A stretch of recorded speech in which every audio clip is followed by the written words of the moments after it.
기도하는 인생은 걱정할 필요가 없습니다. 이렇게 인사하겠습니다. 시작. 기도하는 인생은 걱정할 필요가 없습니다. 아멘.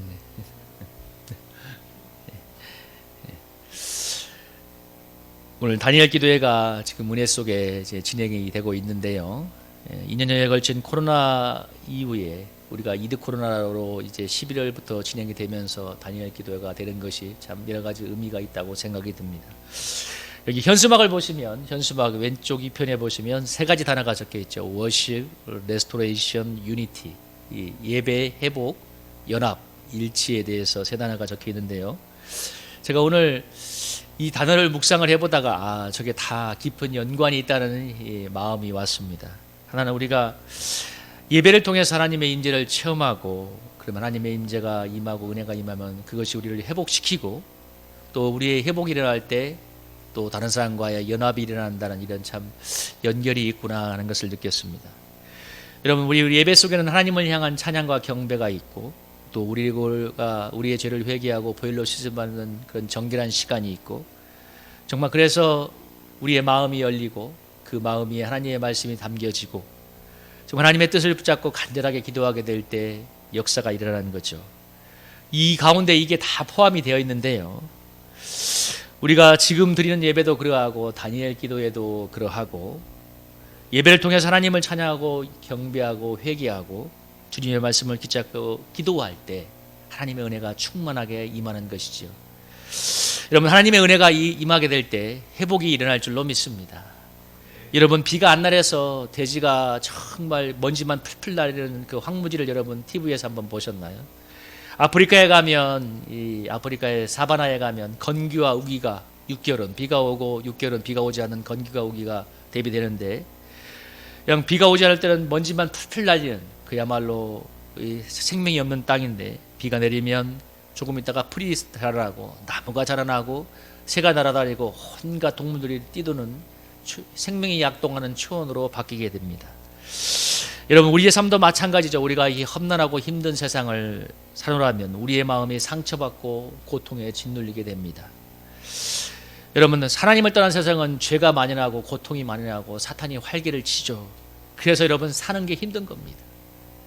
그런데 우리가 예배를 통해서 하나님을 만나고 또 은혜를 덧입게 되면 황무처럼 딱딱하고 힘든 우리의 마음이 살아나고, 그래서 살림이 생기고 기쁨이 생기고 평안이 생기고 소망이 생기고 우리 인생에 회복이 일어나죠. 그래서 우리가 예배드리고 기도하는 건데, 여러분, 이렇게 회복이 일어날 때 우리 다른 사람들과의 연합이 일어나는 것입니다. 여러분, 내가 누군가와 연합이 있고 관계가 좋아지려고 하는데, 우리는 대부분 그렇게 하죠. 다른 사람과 관계가 좋지 않은 것은 다른 사람의 문제이기 때문이고 상황이 좋지 않기 때문이라고 얘기합니다. 여러분, 세상에 우리가 예를 들면 부부관계도 마찬가지죠. 부부관계가 불화할 때 저 남편이 문제야, 아내가 문제야. 그래서 요즘은 다들 쉽게 갈라서고 환경을 바꾸려고 하죠. 근데 여러분, 속담에 그런 말 있잖아요. 입에 맞는 떡이 없다고. 아무리 사람을 바꿔도 입에 맞는 떡은 없어요. 상황도 마찬가지예요. 근데 문제는 내가 힘이 들면 어느 무엇과도 좋은 관계를 이룰 수 없다는 것입니다. 여러분, 한번 생각해 봐요. 내가 지금 감기가 들리고 몸살이 와오면 내 사랑하는 자녀가 옆에 와서 얘기를 걸어도 짜증이 나는 게 사람이에요. 그래서 내가 지금 회복이 안 돼 있으면 연합이 일어날 수가 없습니다. 어떻게 좋은 관계가 일어나겠어요? 짜증이고 불편이고 원망인 게 인생인데, 그래서 내 마음이 하나님의 은혜로 회복되는 게 너무 중요한 거죠. 그래서 저는 저 단어가 참 마음에 옵니다. 예배를 통해서 회복이 일어나면 정말 내 마음 회복이 되고, 정말 진정한 연합이 일어나는구나. 다니엘 통일을 통해서 그런 역사가 일어나길 소망합니다. 그리고 오늘 살펴볼 본문도 기도에 대해서 얘기하고 있습니다. 오늘 이 계시록 8장의 내용은 뭐냐면, 계시록 6장부터 19장까지가 이 3대 7중 재앙이라고 이 세 가지 종류의 재앙이 나옵니다. 7인의 재앙이 나오고 7 나팔의 재앙이 나오고 7 대접의 재앙이 나오는데, 6장에 7인의 재앙이 끝나고 8장에 7 나팔의 재앙이 시작되기 전에 잠시 동안 하늘이 고요한 시간이 있는데요. 이때 요한이 본 환상을 기록하고 있습니다. 오늘 보면 1절을 읽어보면 7째 인을 떼실 때 하늘이 반시간쯤 고요하니까 내가 보니까 7 천사가 서 있어 7 나팔을 받았는데, 3절에 보면 또 다른 천사가 제단 곁에 져서 금향료를 가지고 많은 양을 받았으니 이는 모든 성도의 기도에 합하여 보좌 금대단에 드리고자 함이라. 향연이 성도의 기도와 함께 천사의 손으로부터 하나님 앞으로 올라가는지라. 오늘 이렇게 얘기를 하고 있는데요, 오늘 보면은 이 향연이 성도의 기도와 함께 하나님께 올라가고 있고, 천사가 향로에 금향료를 가지고 향을 가지고 이제 향연을 올려 보내는데, 계시록 5장 8절에 보면 이 향연을 뭐라고 평가하고 있냐면 이 향은 성도들의 기도라. 그러니까 오늘 이 향의 이 연기가 하나님 앞에 올라가는 것은 성도의 기도가 하나님 앞에 올라간다는 그런 의미를 이제 상징적으로 보여주는 그림이죠. 그런데 이 성도들의 기도를 의미하는 것인데, 근데 여기서 오늘 한번 생각해 볼 게 뭐냐면, 향연이 하나님께 올라간다 할 때, 향이 올라갈 때 여러분, 향이 태워져야 올라가잖아요. 구약의 성막제사를 보면 이 제사장이 향로에 숯불이 담긴 향로에다가 향을 태울 때 그 향이 제단을 향해서 올라갑니다. 마찬가지로 여기 보면 향연이 올라가려면 이 천사의 금향로에 담긴 그 숯불에, 이 불에 향이 태워져야 향연이 올라가는데요, 이것은 무슨 얘기냐면 우리의 기도가 하나님께 올라가려면 이 마치 향이 태워져서 연기가 되어 올라가는 것처럼 우리 하나님 나라를 위해서 정말 자기 몸을 완전히 희생하신 예수 그리스도의 보혈의 공로가 있어야 된다는 겁니다. 그래야 뭐예요? 하나님께 올라간다는 거죠. 우리가 죄인이고 하나님과 우리 사이가 죄로 인해서 막혀 있기 때문에 예수님의 보혈의 공로를 힘입어야 기도가 올라간다는 것입니다. 향이 태워진다는 게 그런 의미예요.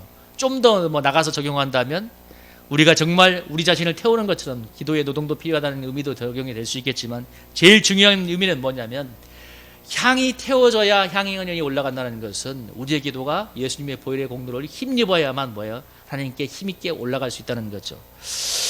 언젠가 그래서 여기서 예수님의 보혈의 공로를 힘다는 것은 우리 속에 하나님과 우리 사이에 막혀 있는 이런 죄와 이 영적인 오물들을 회개하고, 그래서 예수님의 보혈로 정결케 되는 그런 기도를 말합니다.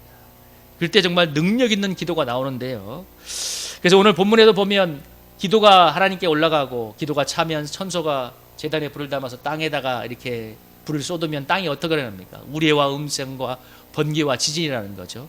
이 대지를 뒤흔든 하나님의 임재가 나타난다는 건데, 우리로 말하면 뭐예요? 우리 개인에게 살면 하나님의 응답이 있다는 것이고, 이 온 세계를 향해서 하나님의 놀라운 구속의 역사가 펼쳐진다는 것을 말하는 건데, 근데 여기서 중요한 건 기도가 먼저 올라가야 돼요. 그래야 하늘에서 불이 내려와, 응답이 와. 이게 중요한 거예요. 올라가야 돼. 그러려면 뭐라고 했어요? 향이 태워져야 되는 것처럼 우리가 우리를 위해서 하나님 사회 우리 사이를 열기 위해서 자기 몸을 희생했던 예수님의 보혈의 공로를 의지해야만 우리의 기도가 하나님께 올라가는 거죠. 그래서 보혈의 공로를 힘입어서 기도할 때 기도가 올라가는데, 보혈의 공로를 힘입기 위해서 제일 중요한 게 뭐냐면 나와 하나님 사이를 막고 있는 죄와 영적인 오물들을 회개하고 예수님의 보혈로 청소해야 된다는 것입니다.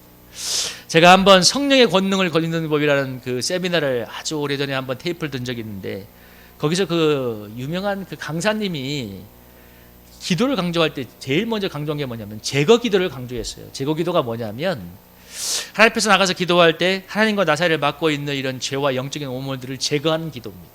그러니까 우리로 말하면 방금 제가 설명했던 걸 얘기를 들면 좀 하나님과 나 사이를 막고 있는 영적인 오물들과 죄를 하나님 앞에 회개하고 예수님의 보혈을 빌어서 정결하게 되는 그런 기도죠. 그래서 그분은 뭐라고 했냐면 1시간을 기도하면 20분 내지 30분은 제거 기도를 먼저 하라고. 그게 가장 중요하다고.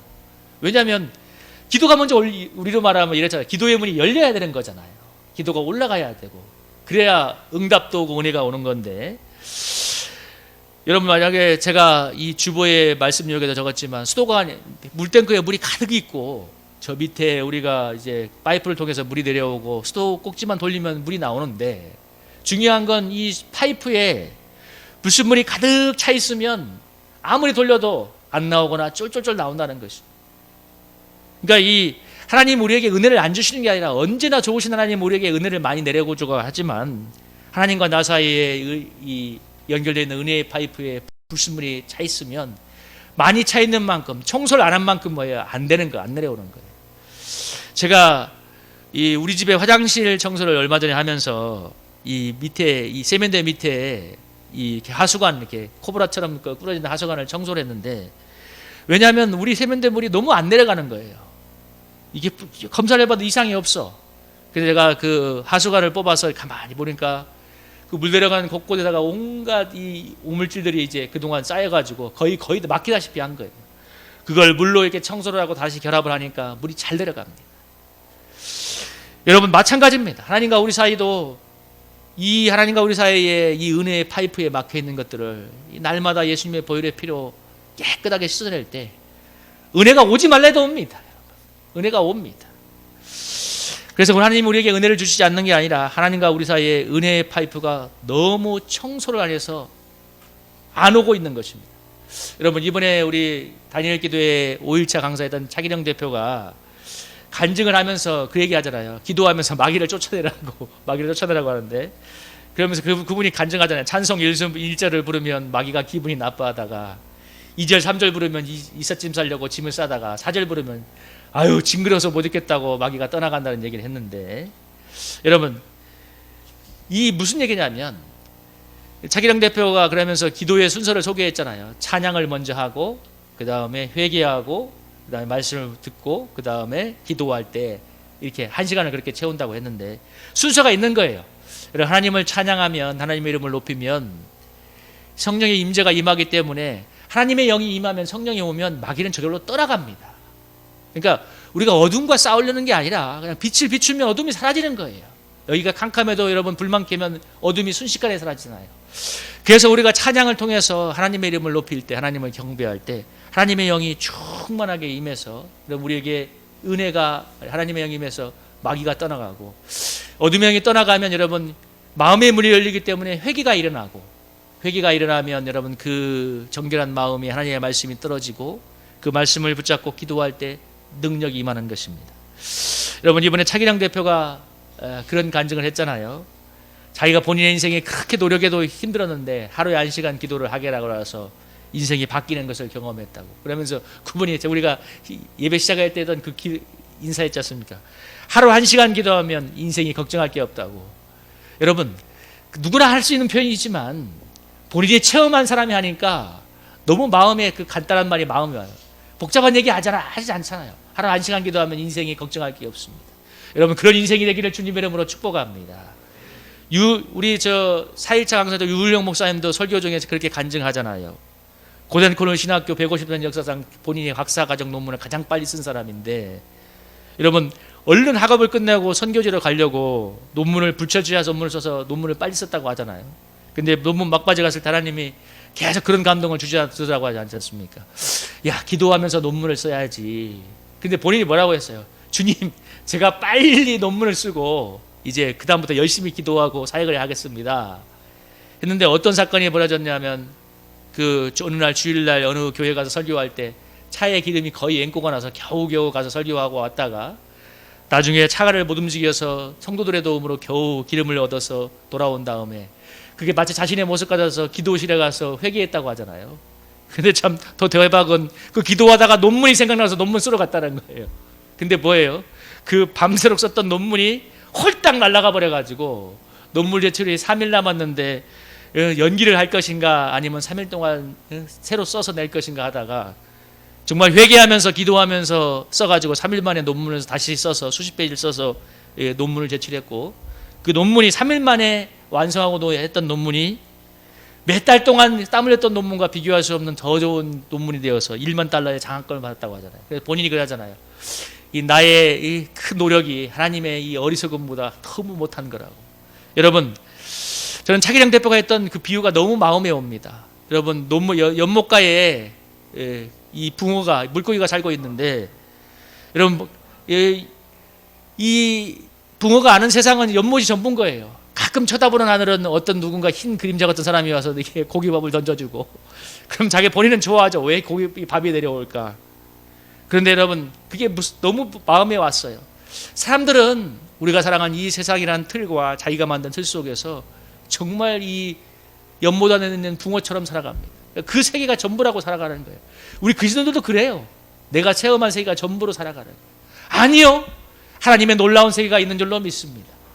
여러분 아까 유흥렬 목사님 그렇게 몇 달 동안 썼던 논문 하나님 하루아침에 날아가게 했지만 정말 회개하는 마음으로 하나님을 의지했으니까 3일만 해도 그 놀라운 더 좋은 논문이 나오잖아요. 여러분, 우리 인생길 애쓰고 힘쓰는 게 이 세상의 미덕이지만 물론 중요해요. 아주 보편적인 면에서 애쓰고 노력하고 하는 건 너무 중요하지만, 그러나 여러분, 하나님의 은혜가 덧입혀진 인생과 비교할 수 없다고 믿습니다. 여러분, 애를 많이 쓰지만 반대로 여러분, 애 많이 쓴 인생이 다 그러면 성공하냐? 그거 아니잖아요. 사고 한 번 나면 인생이 그냥 끝나는 거예요. 날아가 버려요. 여러분, 아무리 돈을 모아놓으면 뭐래요? 여러분, 길거리에서 차 사고 한 번 나고 여러분, 무엇인가 병이 한 번 들면 그 돈은 그 잘 의사 좋은 일 시키고 보험사 좋은 일 시키고 다 날아가 버립니다. 여러분, 하나님이 도와주셔야만 우리 인생이 형통할 수 있다는 걸 너무나 기본적이면서 너무나 중요한 사실이지만, 사단은 우리가 하나님의 존재를 잊어버리게 만듭니다. 이 말은 뭐냐? 하나님을 잊는 게 아니라 그냥 우리가 살아가는 이 세상에 우리의 눈과 귀를 고정시키고 세뇌시켜서 이 세상의 방식대로 살도록 조정합니다. 그래서 뭐예요? 그리스도인들이 기도하기보다는 걱정하고 염려하고 세상의 방법으로 노력하는데 너무 익숙해 있잖아요. 근데 그 틀을 잘 안 깨요. 목사님, 제가 한번 기도하고 해보세요, 믿음으로 해보세요 하면 많은 분들이 그래요. 목사님, 맞지만 현실은 그렇지 않아요. 여러분, 그러면 차기령 대표에 했던 그 말은 여러분 그냥 하는 얘기가 아니지 않습니까? 오늘 분명히 성경은 향연히 성도의 기도와 함께 하나님 앞에 올라가서 기도가 차면 이 천사가 하나님의 제단에 있는 불을 담아서 땅에 쏟을 때 여러분, 우레와 번개와 지진이 일어난다고 말하고 있습니다. 천지를 뒤흔드는 하나님의 응답과 역사가 일어난다는 거죠. 여러분, 기도 안 하면 죽으라고 고생하도 별 볼 일 없는 인생 갈 때가 너무나 많이 있지만, 기도하면서 하나님의 은혜를 덧입으면 여러분, 별 고생을 안 해도 놀라운 하나님의 역사를 체험할 수 있습니다. 여러분, 우리 사랑하는 성도님들, 인생의 차원이 달라지는 인생을 살았으면 좋겠습니다. 저나 여러분이나. 여러분, 오늘 성도의 기도가 하나님께 올라가면 땅을 뒤집는 하나님의 역사가 일어난다고, 번개와 우레와 지진이 일어난다고. 여러분, 세세토록 살아계신 하나님께서 천지를 만든 전능한 분이고 우리를 사랑하셔서 예수님도 내어주신 사랑의 하나님인데, 그분이 오늘 하나님의 제단에서 너무나 좋은 이 성령의 은사와 은총을 이 하나님의 천사의 향로에 담아서 우리의 삶에 이 땅에 내려주고 싶어 하십니다. 중요한 건 기도가 올라와야 말이지. 여러분, 오늘 우리가 이 말씀을 붙잡고 삶의 자리에 돌아가서 여러분, 예수님의 보혈의 공로를 힘입어서 날마다 하나님과 우리 사이에 막힌 것들을 열고, 그래서 기도의 문이 활짝 열려서 하나님께 기도가 올라감으로써 여러분, 하나님의 응답이, 역사가 우리 삶에 충만히 임할 수 있기를 주님의 이름으로 축복합니다. 그럴 때 하나님이 주시는 놀라운 은혜가 있을 줄로 믿습니다. 여러분, 우리 이 찬양 부르면서 오늘 말씀 한번 우리 삶에 한번 적용했으면 좋겠습니다. 우리 한번 찬양 부르며 기도하기 원합니다.